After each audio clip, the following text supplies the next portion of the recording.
Happy birthday, Dad. That day was my husband's birthday. We had a small celebration for him, who always supported our family. Right after that, we received the news that his company had gone bankrupt. It'll be okay. We'll figure it out, I earnestly reassured him, who was feeling down. I truly believed that we could overcome any adversity if we had love. I'm going for a walk. Those were the last words he said to us. After that, he never returned home and vanished into the sea, leaving behind a large debt for me and our daughter.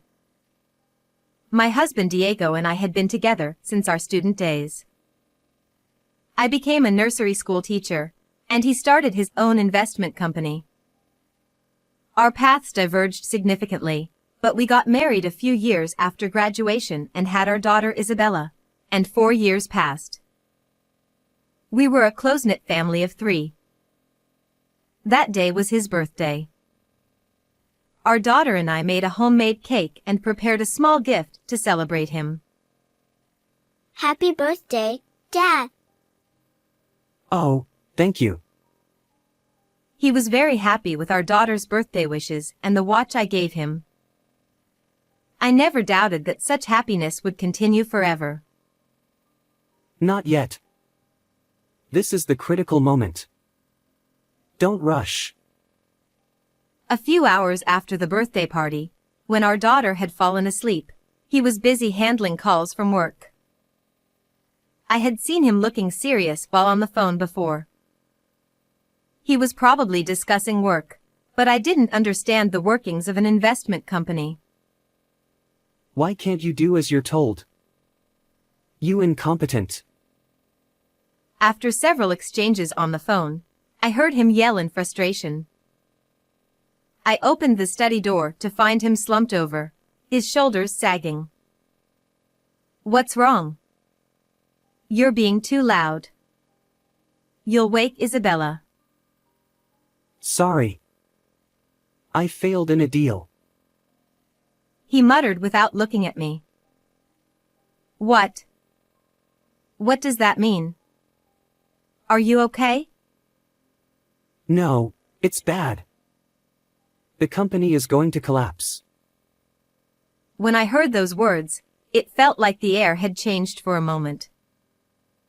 I had heard from him before that an investment company could move an eye-popping amount of money overnight. If such a company were to go bankrupt, I could imagine what would happen. But strangely, I didn't feel pessimistic. It'll be okay. We'll figure it out. So I answered without hesitation. I wasn't ignoring the thought of how we would live or whether I could support us with just my income. But I was confident that we could overcome any hardship if we were together. Thank you. I'm going for a walk. What? But. He looked glum, understandably shocked by the company's impending bankruptcy. But I was reluctant to leave him alone at such a time. I'll be fine. I'll be back soon. Okay. Be careful.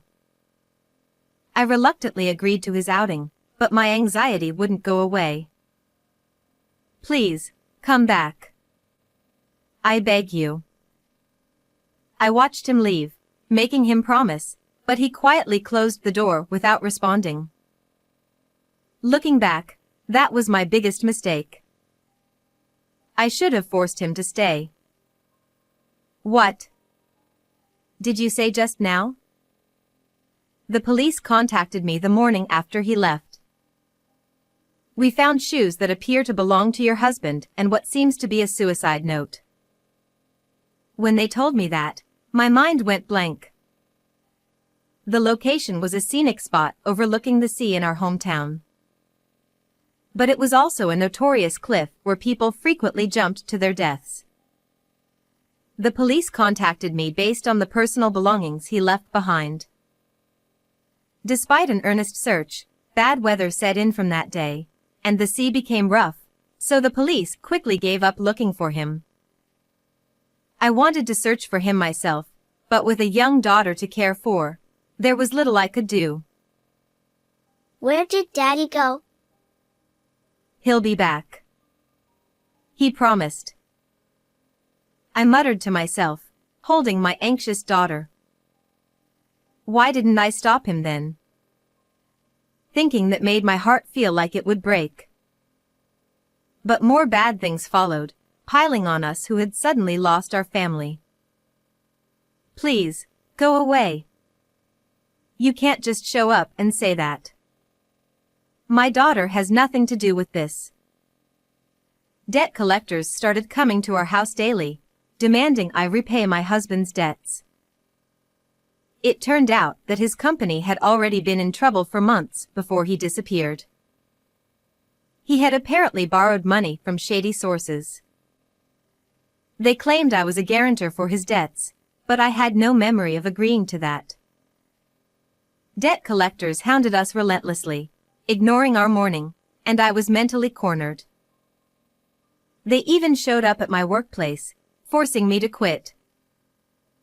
I had to leave the nursery school where I had worked since I was a new graduate because I couldn't let the children and parents see me dealing with debt collectors.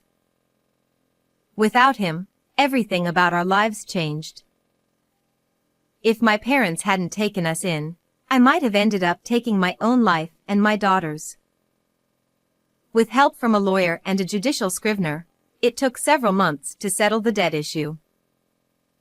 But the series of events deeply scarred both me and my daughter, and healing those wounds wasn't easy.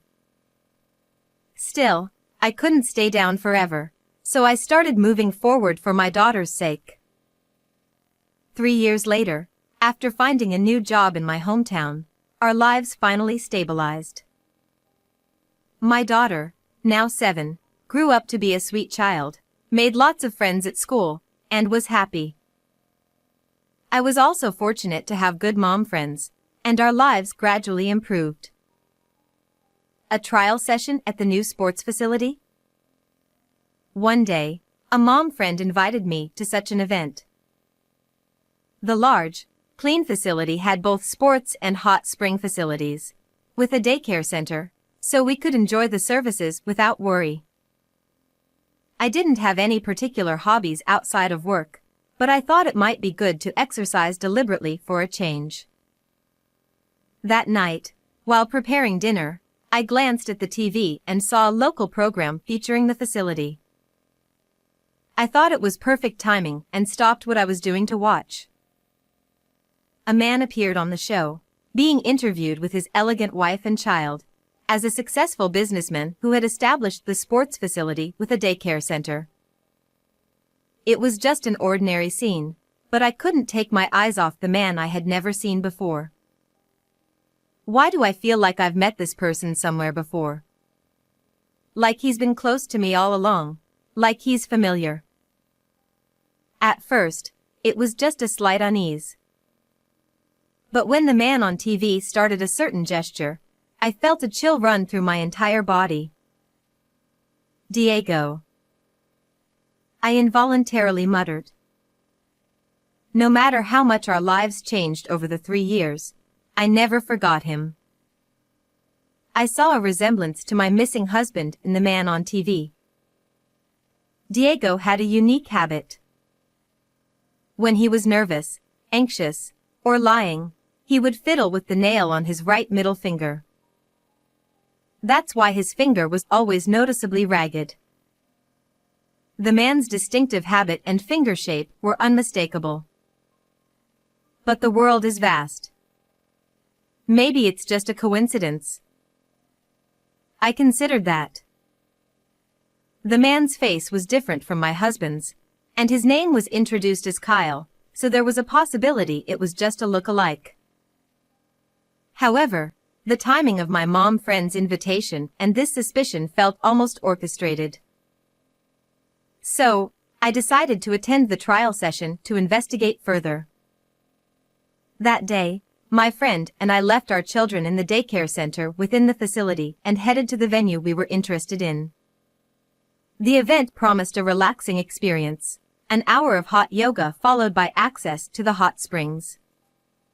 Before the session started, the company's CEO was going to give a greeting, and I thought, perfect.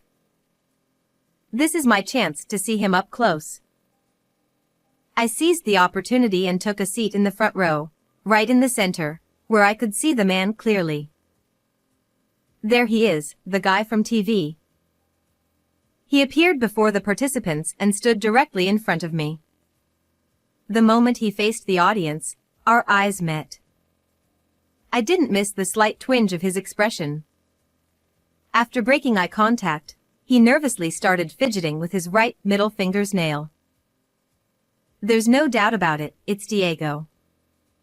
He's here. As soon as I was convinced, forgotten emotions began to well up inside me. But they weren't feelings of joy or relief that he was alive. Isabella and I suffered for 3 years, and you've been blessed with a beautiful wife, adorable children, and success as a businessman? Give me a break. I was surprised at how I could feel this way about someone I once loved. Over the past 3 years, it seemed I had become a much colder person than I thought. You left me with debts and caused Isabella so much pain.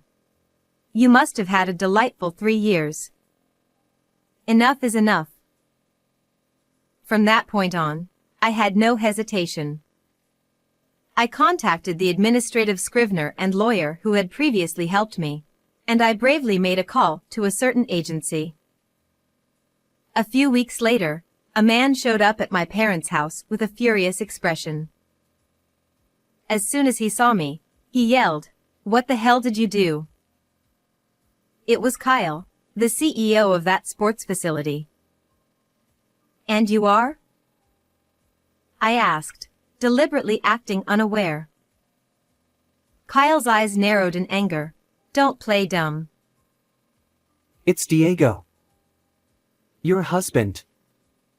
You can't pretend to forget after everything. My husband disappeared 3 years ago, and you look completely different. Although I was just stating the facts, he glared at me with frustration. Since it was getting nowhere, I reluctantly decided to steer the conversation. "What do you want from me now?" With a sigh, I asked. Diego's face showed a mix of awkwardness and lingering anger. I was relieved that my parents and daughter were out at this time. If Isabella had been here, it would have been a disaster. It was you, wasn't it? You set them on me. Why else would they come after me now? You were supposed to be the guarantor. I thought, this is the very definition of shameless. So you admit you tried to saddle me with the debt. But too bad, it won't work that easily. 3 years ago, when I was being chased by creditors, I consulted a lawyer who legally proved that I, who had been made a guarantor without my consent, was not obligated to repay the debt. After that procedure, the creditors stopped pursuing my daughter and me. But did the creditors simply give up? Honestly, it was quite a risk. There was always the possibility you were someone else entirely. But contacting them was worth it. They thoroughly investigated. I had contacted the creditors who had once tormented me, betting that they were still looking for my husband. I informed them that he was now an entrepreneur, operating under a different name. Because of your meddling, they came to collect. They said I owe 3 years' worth of interest. $200,000 is absurd. They told my wife and child everything. And? What do you expect me to do now? We are strangers. By this time, my marriage to Diego had already been legally dissolved. The condition for dissolving a marriage due to a partner's disappearance is 3 years. So, in this 3rd year of his disappearance, I filed for dissolution of marriage and waived all inheritance. Now you can officially marry your new wife. That was always your goal, right? Don't be ridiculous. I was kicked out of the house. It seemed his new family had had enough of him, but that was no concern of mine. I heard your wife was originally a yoga instructor. She inherited a substantial amount of money from her wealthy parents and decided to start a business. You met at a seminar, right? How do you know all that? Who knows? I had heard all of this from the creditors. Thanks to your information, we got him. We'll take every last bit of his assets. They were saying some dangerous things, but I didn't care. Are you going by Kyle with your new wife? Using a fake name is risky. I hope you won't get sued for fraud. I figured he was being pressured from all sides and was in quite a predicament. Despite his yelling and complaining, he never laid a hand on me, likely to avoid the police. Even in such a situation, he remained that cautious. Was the idea to create a complex with a daycare yours or your wife's? What? Caught off guard by my sudden question, he let out a strange noise. Strangely enough, I remembered a conversation we had in the past. At the time, many parents at the nursery where I worked were concerned about their children not getting enough exercise, and I mentioned this at home. If they could easily drop off their kids and exercise, it might help them refresh. The words I casually said back then had been directly reflected in the sports facility my husband had started. Even though he had disappeared after saddling me with debt, Diego's cunning still amazed and infuriated me. Anyway, there's nothing I can do for you. There's no way such a lie could last forever. Damn it. I was so close to having it all. You ruined everything. He muttered to himself for a while, but then began to laugh quietly, turning a creepy smile toward me. Well, if it's been exposed, there's no helping it. Fine. I'll just run away again using the same method. This time, I'll do it better. In the end, he said something like that, showing no sign of remorse. Instead of deceiving people and running away, why not work and live honestly? I felt pity for my husband who had lost his sense of decency and tried to advise him, but it seemed nothing I said would reach him anymore. Shut up. I've never worked under anyone. I'd rather die alone than be employed by someone now. You, an ordinary person, wouldn't understand. What did you even come here for? Just to complain? If you're done, you can leave, Kyle.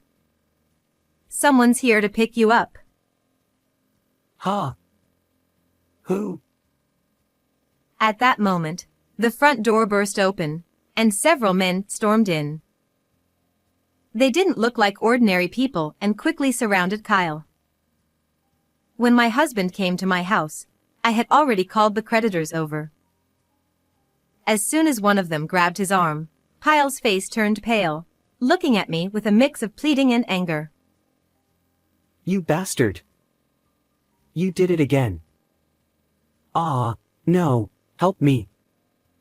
I'm Kyle. I'm not Diego. It's pointless. They'd been listening to our entire conversation from the doorway. You're already exposed. His words were incoherent, and he was in a complete panic. Please, I beg you. What's going to happen to me? I could be chopped up and sold overseas. Won't that make you feel guilty? I still have a young child. My brow furrowed when he mentioned child. A child? Whose? Isabella's father is gone. Oh, you mean your new wife's child? I feel sorry for them, but there's nothing I can do. You heartless. You monster. No, I'm sorry. Help. He insulted and apologized in turn. Truly a busy man. Heartless is fine by me. I gave him the coldest look I ever had in my life. Better to die than to be employed by someone, right? At that signal, the creditors dragged him away. 3 days later, one of the creditors kindly came to inform me of the resolution. My husband had been sent to do dangerous work on a fishing boat overseas, arranged through their connections. I wasn't told the details, but they said, There's no guarantee of his safety, but he'll earn high wages. He won't return to normal society again. the $30,000 for my emotional distress from Diego would be paid from those wages, so I could only hope he survived. After that, I steadily built trust and achievements in my new job, and I'm now serving as a head childcare worker from this fiscal year. My daughter, now in 3rd grade, has made even more friends and is brighter than ever. How did you find this story? Please remember to subscribe to our channel. See you in the next video.